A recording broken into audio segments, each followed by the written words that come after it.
Hello everyone from Milan, Italy, and welcome to Diesel of the Year 2023. My name is Fabio Zamaretti and I'm the publisher of Powertrain magazines and websites. And the publishing house that I run together with my business partners is focused on industrial trade media. We actually publish magazines and websites about trucks, buses and coaches, agricultural tractors, engine and earth-moving machineries. In total, we publish 8 magazines and 12 websites. We're also very active on the main social media and we produce video as well. And in addition to all of that, we're also proud to lead some very important international projects. We're actually leading the international jury of several European awards, such as Sustainable Truck of the Year, Sustainable Bus Awards, Tractor of the Year, and of course, Diesel of the Year, which is kind of a unique project and it was established in 2006. Diesel of the Year is an award that every year is assigned to a specific engine. And the choice is made by the editorial committees of all our media.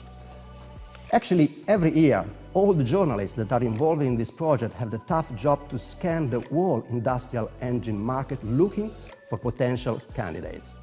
So as you can easily understand, to cover such a wide choice, it's not possible to set some numerical parameters. So the choice of the candidates is based on 3 main pillars. The first one is compactness. I mean, the presence of after-treatment system has compressed the room in the engine compartment and forced the engine manufacturers to improve the power density, and downsizing trend together with hybridization has pushed this process. The second pillar is specific values in terms of specific torque, specific power, nominal torque, and much more. Last, indeed not least, the third pillar is after treatment. In other words, the system or the solution adopted to comply with emission regulation. And the journalistic approach of these elements completes the analysis. And in general terms, we can say that innovation and sustainability is what we are looking for. And today, to guide you through this digital event, I'm very glad to be here with my colleagues, and I'm talking about Maria Grazia Gagioni and Fabio Butturi. And let me say that they are the real heart of Diesel of the Year. Hello guys and welcome. Hi Fabio, and welcome to everyone. Cheers to all of you guys, and many thanks for your presentation, Fabio. So, before we're going to start talking about the winner of Diesel of the Year 2023, I would like to have a little chat with you guys, and I'm going to start with you, Maria Grazia, and maybe you can tell us why, in these times, Vehicle Transition Powertrain magazine awards the Diesel of the Year. Good question, Fabio. I am a member of the editorial staff of Powertrain International magazine. Powertrain magazine stems out from a commitment to provide OEMs and industry players with a holistic view of the evolution of powertrain systems. There are no magic wands, and only a stringent analysis of market trends, policymaker decision, and progress in technology and infrastructure will provide answers to the question everyone is asking. What will be lying under the bonnets of agricultural and construction machinery, genset and ships? The answer to this question is also the answer to your question, Fabio. Each application will have a specific powertrain. We believe that electrification and progress in hydrogen will go hand in hand with optimization of the combustion engine for a long time to come. Diesel of the Year will monitor the manufacturer upgrades and award the engine that stands out for innovation. All right, thank you very much, Maria Grazia. Fabio, from your journalistic experience and in your opinion, what does innovation mean in relation to the powertrain ecosystem? Well, Fabio, as you know, innovation is the elixir of long combustion engine life. We can talk about efficiency, specific power and torque, downsizing and power density, mean effective pressure, EGR after-treatment systems, application flexibility, or even strategic positioning. Why not the design capability to recognize the right cylinder displacement by scratch? and so on. For an engine manufacturer, innovation means scrupulous engineering, foresight, and attunement with the needs of OEMs. Creativity applied to the course of industry, which must be increasingly according with the needs of the environment. Well, now I also have a short question for you, Maria Grazia. Given your long experience in automotive journalism, what are the point of contact and the differences between on-road and off-road engines? Thanks for the dive into my past. The main difference, Fabio, beyond the volumes and economies of scale, is the captive character of the car industry.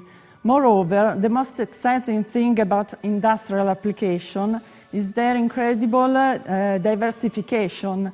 When you think about how many types of machines there are in our professional world and how the ecological transition is eccentrically declined on a case-by-case approach, well, it's certainly not boring.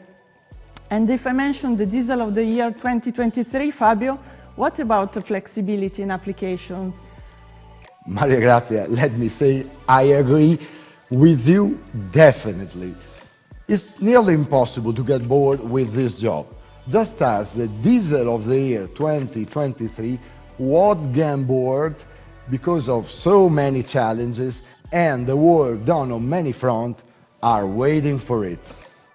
This engine, in fact, was launched at Bauma Munich, and I'm giving you a big hint, dear audience, but it's going to diversify its scope.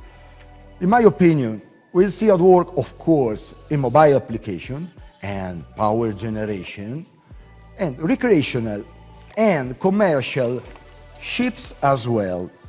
All right, thank you guys. Thank you, Fabio. Thank you, Maria Grazia. And now moving on with the program of the day. I'm very glad to introduce an interesting surprise from a very special person, and I'm talking about Professor Kelly Senecal. He's a well-known expert in the field of CFD, which stands for Computational Fluid Dynamics, and he's also expert in combustion system optimization. He's co-founder and owner of Convergent Science, a company specialized in CFD software developments. And in addition to his work at Convergent Science, he is also adjunct professor at the University of Wisconsin and visiting professor at the University of Oxford. Unfortunately, he could not be here with us today in Milan. Nevertheless, he has been so kind to send us his contribution. So let's watch it. The internal combustion engine powers our world, whether it's transportation, power generation, construction, agriculture, or even entertainment. Piston engines impact nearly every aspect of our lives, and it's been that way for decades. These engines have enabled greater freedom and greater quality of life, but they do have a downside: emissions. In recent years, growing concerns over the adverse effects of engine emissions on human health and the environment have sparked increasingly strict regulations around the globe, with some countries going as far as announcing outright bans on conventional cars. This has led many to declare the death of the machine powering it all, the internal combustion engine. But if internal combustion engines are dead, where does that leave the many industries that rely on them? There are more than 1 billion cars around the world, and there are buses, trucks, trains, planes, and ships. All of these technologies depend on the power of the internal combustion engine. Without it, travel, trade, defense, and energy production come grinding to a halt. So if the engine is truly dead, what can replace it? Well, to move away from the internal combustion engine, we would need readily available alternative technologies that can meet all of our propulsion and power generation needs. While many promising technologies have emerged, they face challenges of their own. Whether they're too expensive to feasibly penetrate the market, still in development, lack the power necessary to meet the demands of commercial transportation, or remain far from being clean, no alternative technology today is a one-size-fits-all solution to replacing the internal combustion engine. Engines are integral to our global society, and banning them simply doesn't make sense. Instead, we should be setting targets for emissions reduction and devoting resources toward developing and improving a variety of propulsion and power technologies. That way, we're not picking winners and losers. We're letting the best engineering solutions prevail. And one of the best engineering solutions is the internal combustion engine. Far from being dead, the combustion engine has yet to reach its prime. Scientists and engineers around the world are continuing to make breakthroughs in combustion strategies, hybridization, lean operation, and much more that have led to significant improvements in efficiency and in-cylinder emissions. Additionally, after-treatment systems today are so good that particulates from brake, tire, and road wear are often higher than what's coming out of the tailpipe. And we haven't even started talking about alternative fuels. After all, it's not the engine itself that's the problem, it's the fuel. And we don't have to continue burning fossil fuels in combustion engines. Biofuels, e-fuels, ammonia, even hydrogen. These are all carbon neutral or carbon-free fuels that can replace or partially displace some of the conventional fuels that power our engines. Carbon neutral combustion engines are a real possibility, but we have more work to do to get there on a large scale. We're not done improving the internal combustion engine, and we're not even close. But it's also important to remember that the engine doesn't have to do everything on its own. Electrification is growing, and for some applications and in some locations, it will be the most sustainable option. In addition, encouraging other solutions like better public transit and more bike and pedestrian-friendly cities will play a large role in reducing emissions. There may be no silver bullet solution to climate change, but there doesn't have to be. Diversity, as in so many areas of our lives, is key. We need diversity and we need engines. As I like to say, the future isn't electric, it's eclectic. And an eclectic future includes internal combustion engines.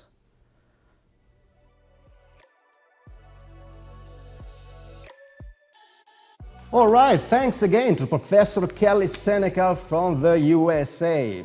And now we finally got to the most important moment of the day, and I'm talking about the awarding session for Diesel of the Year 2023. Maria Grazia, Fabio, the floor is all yours now.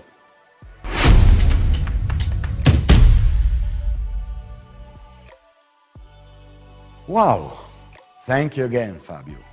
As we mentioned, diesel engine has a long life ahead of it, with the burden of providing the best possible efficiency. Diesel of the Year 2023 is first and foremost an acknowledgement to Scania's massive investments. The Scania Power Solution Next Generation DC13 is designed to raise significantly the efficiency bar. A heavy-duty trackside mission transferred in less than 1 year in the busy, very busy arena of industrial applications.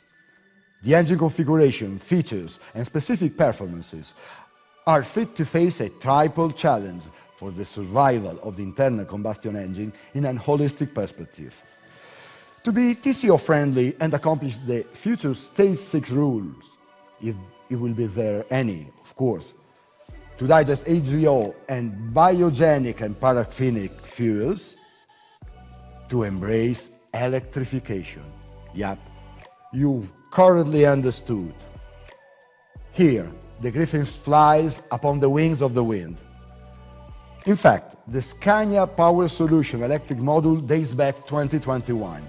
Believe us, we are absolutely confident that it will be an internal combustion engine spring revival, not just in Södertälje in Sweden. So, finally, ladies and gentlemen, the Diesel of the Year 2023 is Scania Power Solutions Next Generation DC13.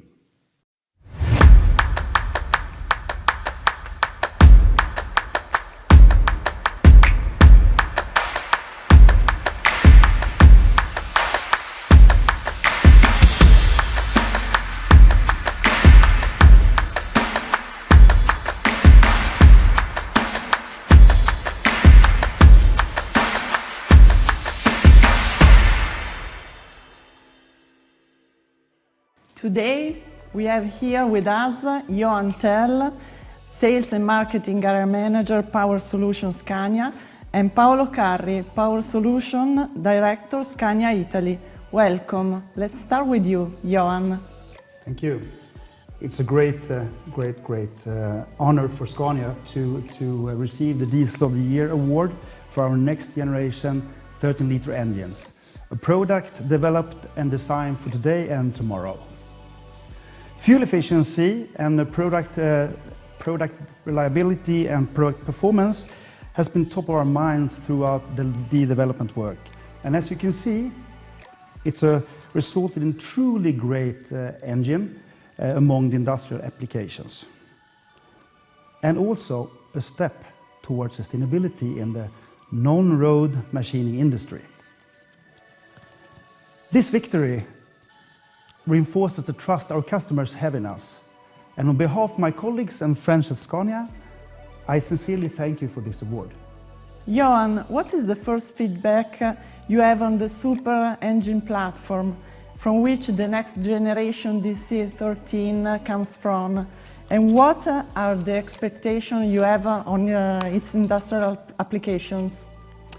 Scania Super won the Green Truck Award 2022, which is a testament of achievements and also a hallmark of the value Scania offers.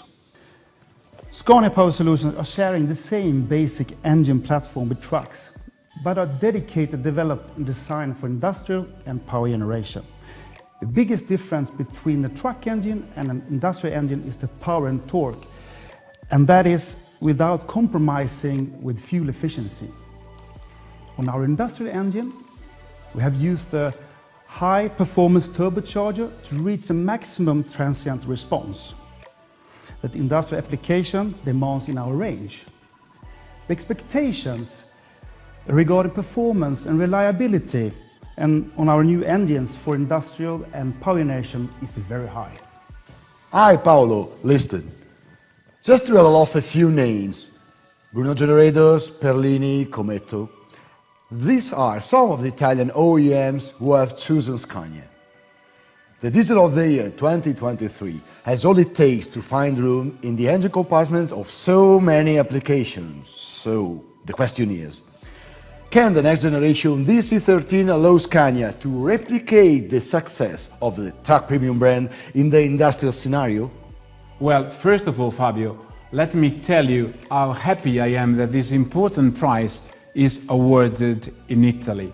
It is of course a recognition to a Scania masterpiece of engineering, but it sounds to me, at least, as a result also of the relevance that we have gained in our country in the industrial market. Back to your question, where shall we replicate with the new engine the success we have had in the truck business with the Scania Super? I believe a straightforward answer could be wherever performance matters. We are talking here about reaching best-in-class power density, an unprecedented maximum torque of more than 3,000 Newton meters for this class of engines, impressive already at low revs. And these potentially without changing the installation, since the overall dimensions and the mounting brackets are the same and the customer interfaces are kept in similar position. So just think about how railway application rather than dump trucks could benefit from increasing the maximum power by 11% to 450 kilowatts and the peak torque of 21%, as I said, up to more than 3,000 Newton meters. Same machine, same dimension, more productivity. And then fuel consumption. I mean, it's today a key element for all machines designed to work, and it's going to be improved by up to 7%. And here we can think about the rental business within the power generation, which is a strategic market for us in Italy. Increasing fuel economy, it's, as I said, beneficial for TCO, but it also means going in the right direction as far as sustainability is concerned. And on top of this record efficiency level, all these engines can be operated with up to 100% HVO, which starts to be available in Italy as well and can significantly contribute to reducing CO2 emissions. So, outstanding power and torque, fuel economy, decarbonization.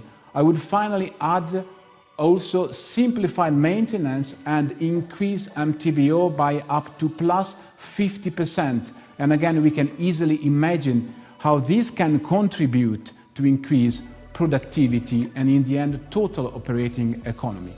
To conclude, I'm firmly convinced that this new engine platform will bring tangible and concrete value to our current customers and help us reaching new application in Italy and globally. Thank you, Paolo. Now it is my pleasure to present to you the Diesel of the Year 2023. Thank you. Thank you. I just want to emphasize how proud we are to receive this award. Thank you.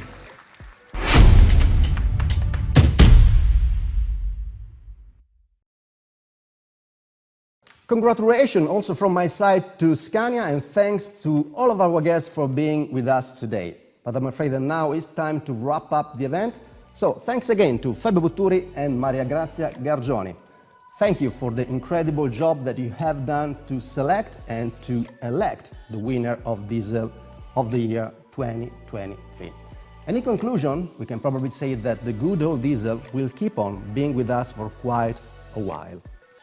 So thank you very much indeed for being with us today, and keep on following the evolution of modern industrial engine on our magazines, websites and social media. Thank you and goodbye.